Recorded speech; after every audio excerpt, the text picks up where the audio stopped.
ورحمۃ اللہ وبرکاتہ۔ ناظرین، جیسا کہ آپ کے علم میں ہے کہ روزانہ ایک سپارے کا خلاصہ بیان کیا جاتا ہے۔ الحمدللہ اب تک ہمارے 12 سپارے ہو چکے، آج 13واں سپارہ ہے۔ تو اس کے اندر بھی وہی حضرت یوسف علیہ السلام کا قصہ چل رہا ہے، جیسا کہ 12ویں سپارے سے یہ شروع ہوا تھا، اور اس کے اندر اللہ رب العزت مختلف قسم کے نتائج کے بیان فرما رہے ہیں کہ حضرت یوسف علیہ السلام قید ہو گئے، پھر وہاں پہ انہوں نے بادشاہ کو تعبیر بتا دی۔ اس کے بعد کیا ہوا کہ عزیز مصر کی بیوی نے، جس طرح ہم نے آپ کو بتایا تھا کہ انہوں نے گناہ کی دعوت دی، لیکن حضرت یوسف علیہ السلام نے قید ہونے کو پسند کیا۔ تو اس سے کچھ نتائج برآمد ہو رہے ہیں حضرت یوسف علیہ السلام کے قصے سے، جو قرآن بیان فرما رہا ہے۔ نمبر ایک تو یہ کہ بعض اوقات مصیبت اور جو اس کی پریشانی آتی ہے اس کے اوپر وہ راحت کا باعث بنتی ہے۔ حضرت یوسف علیہ السلام کے ساتھ بھی یہ ہوا کہ کیسی کیسی مصیبتیں آئیں اور آخر میں کس طریقے کی راحت حضرت یوسف علیہ السلام کو نصیب ہوئی۔ پھر حسد بہت ہی بری بیماری ہے، اس سے انسان کو بچنا چاہیے، اور خاص کر حضرت یوسف علیہ السلام کے سگے بھائیوں میں، اور جب سگے بھائیوں میں حسد آ جائے تو وہ بہت زیادہ خطرناک ہو جاتا ہے۔ تو اللہ رب العزت اس کے اندر بتا رہے ہیں کہ ان چیزوں سے بھی بچ کر رہیں، کیونکہ یہ بہت خطرناک بیماری ہے، اور جو بھائی کسی سے حسد میں مبتلا ہوتا ہے وہ ناکام ہو کر رہتا ہے، جیسا کہ حضرت یوسف علیہ السلام کے قصے سے پتہ لگا، اور جس پہ زیادتی ہوتی ہے وہ کامیاب ہو کر رہتا ہے۔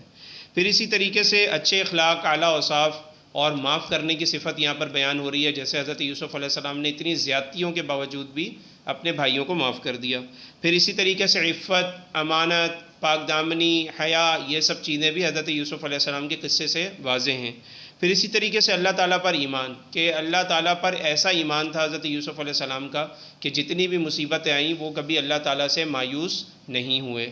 مومن کو اسی طریقے سے چاہیے کہ وہ ہر مصیبت کے اندر صبر کرے اور صبر کا دامن کبھی ہاتھ سے نہ چھوڑے، اور ہر مسلمان کو عموماً جو داعی ہوتا ہے اس کو ہمیشہ بہت زیادہ احتیاط سے کام لینا پڑے گا، اور بہت بردباری سے چلنا پڑے گا، اور اپنے دامن کو کسی بھی برائی سے پاک رکھنا پڑے گا۔ اس قصے سے صبر کی فضیلت یقیناً معلوم ہوئی، اور اس کے نتائج بھی معلوم ہوئے، اور یہ یقین بھی معلوم ہوا کہ جو لوگ صبر کرتے ہیں کامیابی ہمیشہ ان کے قدم چومتی ہے۔ پھر اس قصے سے یہ بھی معلوم ہوا کہ اللہ تعالیٰ کسی سے جب خیر کا ارادہ کرنے لگتا ہے تو وہ جتنی بھی برائیوں میں مبتلا ہو، تو بعض اوقات وہ جو برائیاں آتی ہیں، جو اس کے اوپر مصیبتیں آتی ہیں، وہ اس کے درجات کی بلندی کے لیے آتی ہیں، تو ان چیزوں سے گھبرانا نہیں چاہیے، نتیجہ اللہ تعالیٰ بہت واضح کر کے بعد میں دکھا دیتے ہیں۔ پھر اسی طریقے سے حضرت یوسف علیہ السلام کے متعلق پہلی شہادت خود قرآن مجید کی ہے کہ وہ کتنے پاک باز ہیں۔ دوسری یہ ہے کہ شیطان، آپ کو پتہ ہے کہ جو راندہ درگاہ ہوا، اس نے کہا تھا کہ میں آپ کے لوگوں کو بہکاؤں گا، لیکن جو مخلص ہوں گے، جو نیک لوگ ہوں گے، وہ میرے بہکاوے میں نہیں آئیں گے۔ تو حضرت یوسف علیہ السلام شیطان کے بہکاوے میں نہیں آئے۔ پھر تیسری شہادت خود جو آپ یہ دیکھ لیں کہ جو عورتیں جو تھیں، جنہوں نے حضرت یوسف علیہ السلام کو اپنی طرف مائل کرنے کی طرف متوجہ کیا، تو حضرت یوسف علیہ السلام نے اس فتنے میں پڑنے کے بجائے جیل میں جانے کو زیادہ پسند کیا، اور کسی بھی قسم کی کوئی وضاحت دینا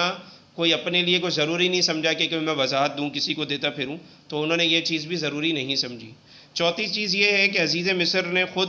جب عورتوں کو یہ بات بولی کہ بھئی یہی وہ شخص ہے جس کے پیچھے میں پاگل ہوئی، اس کے حسن پر فریفتہ ہوئی، تو تم عورتوں کا اس بارے میں کیا خیال ہے، لیکن یہ میرے قریب نہیں آیا۔ عورتوں نے بھی اس بات کی گواہی دی کہ بھئی ہم نے اپنی انگلیاں تک کاٹ لیں، یہ تو اتنا خوبصورت آدمی ہے اور اتنا باحیا ہے کہ ہم اس کے حسن کو دیکھ کر فریفتہ ہو گئیں، لیکن یہ ہماری طرف کسی بھی قسم کی اس نے میلان ظاہر نہیں کیا۔ پھر حضرت یوسف علیہ السلام کے متعلق یہ بھی ہے کہ حضرت یوسف علیہ السلام کا جو قصہ ہے، اس کے اندر عقل و دانش رکھنے والوں کے لیے بہت بڑی نشانیاں ہیں، اور اس میں یہ ساری مشکلات برداشت کرنے کے بعد آپ صلی اللہ علیہ وسلم پہ چونکہ قرآن نازل ہوا، تو یہ قصہ، یہ صورت اس لیے بیان ہوئی کہ دیکھیں حضرت یوسف علیہ السلام پہ کتنی پریشانیاں آئی، لیکن اللہ تعالیٰ نے آخرکار ان کو عزت دی۔ تو اے نبی صلی اللہ علیہ وسلم، آپ بھی گھبرائیے مت، جو یہ کافر آپ کے اوپر ظلم کر رہے ہیں، بالآخر آپ کو ہی فتح ہوگی اور آپ کو عزت ملے گی، اور آپ کی شان و شوکت اور آپ ہی کا غلبہ آپ کو ملے گا اور آپ ہی کو نصیب ہوگا۔ تو یہاں پہ سورہ یوسف کا اختتام ہو رہا ہے، آگے سورہ رعد شروع ہو رہی ہے، یہ مکی صورت ہے۔ سورہ رعد یعنی رعد کہتے ہیں بجلی کو، یعنی بادل کی گرج جو ہوتی ہے، جو بجلی چمکتی ہے، بادل کی گرج اور اس کی جو آواز ہوتی ہے، اس کو رعد کہا جاتا ہے۔ تو اس کے اندر بھی اللہ تعالیٰ شروع کے اندر، جیسا کہ آپ کو پتہ ہے کہ مکی جو صورتیں ہوتی ہیں یہ ہجرت سے پہلے نازل ہوئیں، اور اس کے جو مضامین ہوتے ہیں وہ توحید ہوتی ہے، رسالت ہوتی ہے، قیامت ہوتی ہے۔ تو اسی طریقے سے اس کے بھی مضامین ایسے ہی ہیں کہ جس میں اللہ رب العزت سب سے پہلے شروع کے اندر آسمان اور زمین کے بننے کو اور اپنی صفات کو بیان کر رہا ہے، تو یہ یقیناً یہ صفات اللہ تعالیٰ کی طرف سے ہیں، اور وہ اس لیے ہیں کہ انسان کو بیسک سمجھائی جائے کہ تمہارا آنے کا کیا مقصد ہے دنیا کے اندر، تمہیں سب سے پہلے اللہ تعالیٰ کو پہچاننا ہے۔ پھر اسی طریقے سے اللہ تعالیٰ نے قرآن مجید کی طرف توجہ دلائی کہ قرآن مجید سراسر سچی کتاب ہے، اور اس میں کسی بھی قسم کا شک اور ابہام نہیں ہے، بلکہ اس کے پیچھے چلو اور اس کو فالو کرو، اور تم اس کو فالو کرو گے تو ہدایت پا جاؤ گے۔ پھر اسی طریقے سے اللہ تعالیٰ اپنی قدرت کاملہ اور نشانیوں کا بیان فرما رہے ہیں کہ جیسے آسمان، زمین، سورج، ستارے، یعنی جتنا بھی نظام ہے، یہ تمہیں غلہ مل جانا، یہ تمہارے اوپر بارش کا برسنا، یہ اسی طریقے سے رنگ برنگے ذائقوں والے پھل فروٹ کا ہونا، تو یہ ساری چیزیں کیا ہیں؟ یہ یقیناً اللہ تعالیٰ کی نشانی ہیں، اور یہ اللہ تعالیٰ کی قدرت ہے۔ اور تم دیکھتے ہو کہ جب تم زمین کے اندر بیج ڈالتے ہو تو کیا ہوتا ہے؟ تم ایک وقت تک جا کے کوشش کرتے ہو، اس کے بعد نتیجہ تم اللہ تعالیٰ پہ چھوڑ دیتے ہو، تو یہ نتائج کون نکال رہا ہے؟ یقیناً یہ اللہ تعالیٰ ہی نکال رہا ہے۔ پھر اسی طریقے سے کفار اور مشرکین کے 3 اعتراضات تھے۔ سب سے پہلے یہ تھا کہ مرنے کے بعد ہم دوبارہ کیسے زندہ ہوں گے؟ تو اللہ تعالیٰ نے فرمایا کہ اس پوری کائنات جو کہ عدم تھی، اس کا کوئی وجود نہیں تھا، اس کو رنگ میں نے بھرے، اس میں ساری چیزیں میں لے کر آیا، تو جب میں نے ایک چیز کو، جب اس میں کچھ نہیں تھا تو میں نے پیدا کر دیا، تو پیدا کرنے کے بعد دوبارہ زندہ کرنا اللہ تعالیٰ کے لیے کیا مشکل ہے؟ یقیناً یہ بہت آسان سی بات ہے، اور اس کے اندر کسی بھی قسم کا کسی کو کوئی اشکال نہیں ہونا چاہیے۔ دوسرا یہ کہ جو کفار مکہ تھے، یہ کہتے تھے کہ جب ہم اتنے گناہ گار ہیں، ہم اتنے بدکار ہیں، تو اب ہمارے اوپر اللہ تعالیٰ سے عذاب کی فرمائش کیوں نہیں کرتے؟ اللہ تعالیٰ سے کہیں ہمارے اوپر عذاب بھیج دیں۔ تو اللہ تعالیٰ فرما رہے ہیں کہ میں جلد باز نہیں ہوں، میں لوگوں کو موقع دیتا ہوں کہ جس میں جو لوگ چاہیں توبہ کر لیں، اور جو توبہ نہیں کرتے اور سرکشی میں آگے بڑھتے ہیں تو پھر اللہ تعالیٰ کی پکڑ یقیناً کسی نہ کسی دن آ جاتی ہے۔ اور تیسرا یہ اعتراض تھا کہ جو ہم نشانی طلب کریں یا ہم جو معجزہ طلب کریں، آپ وہ معجزہ اور وہ نشانی ہمیں دیتے کیوں نہیں ہیں؟ تو اللہ تعالیٰ اپنے نبی کو کہہ رہا ہے کہ ان کو بتا دیں کہ کوئی فرمائشی پروگرام نہیں چل رہا، جو بھی ہوتا ہے وہ اللہ کی مرضی سے ہوتا ہے، معجزہ نبی کے ہاتھ پہ ظاہر ہوتا ہے وہ اللہ کی مرضی سے ہوتا ہے، نہ کہ تم لوگوں کی مرضی سے ہوگا۔ ہدایت پہ آؤ گے، اللہ کی طرف سے ہدایت ہوگی، آؤ گے، ورنہ اگر خود اپنے آپ کو اس قابل نہیں سمجھو گے تو اللہ کی طرف سے بھی تم لوگوں کو ہدایت کا ملنا مشکل ہے۔ پھر اسی طریقے سے اسی صورت کے اندر فرشتوں کا بیان ہو رہا ہے، لہو معقبات من بین یدیہ ومن خلفہ ویحفظونہ من امر اللہ، کہ یہ جو فرشتے ہیں یہ تمہاری حفاظت کے لیے اللہ تعالیٰ نے بنائے ہیں،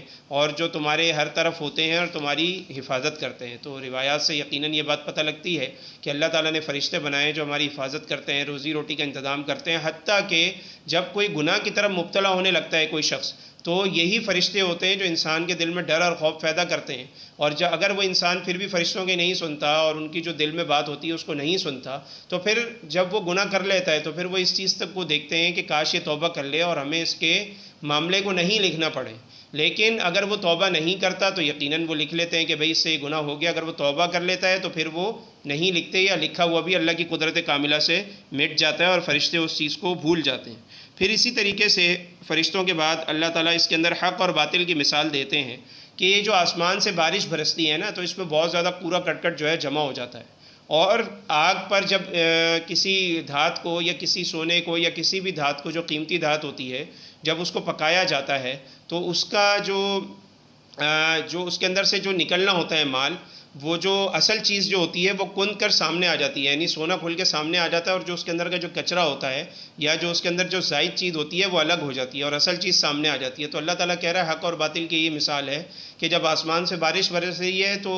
جو کوڑا کرکٹ ایک جگہ جمع ہو جاتا ہے، باطل یہ ہے۔ اور حق کیا ہے کہ حق کے اوپر جب مصیبتیں آتی ہیں تو ایک وقت آتا ہے کہ دھول چھٹ جاتی ہے اور اصل مال اور اصل سونا اور اصل چیز جو ہوتی ہے قیمتی چیز وہ کھل کے سامنے آتی ہے۔ تو حق اور باطل کی اللہ تعالیٰ نے اس طریقے سے قرآن مجید میں مثال بیان فرمائی۔ پھر اسی طریقے سے اہل تقویٰ کی 8 صفات اللہ تعالیٰ بیان فرما رہے ہیں کہ اہل تقویٰ جو ہیں وہ 8 صفات کا بہت خیال کرتے ہیں، اور یہ صفات متقی اور پرہیزگار لوگوں میں ہی پائی جا سکتی ہے۔ نمبر 1، اللہ تعالیٰ کا عہد وہ کبھی نہیں توڑتے، اللہ تعالیٰ کے عہد کو ہمیشہ پورا کرتے ہیں، عہد و پیمان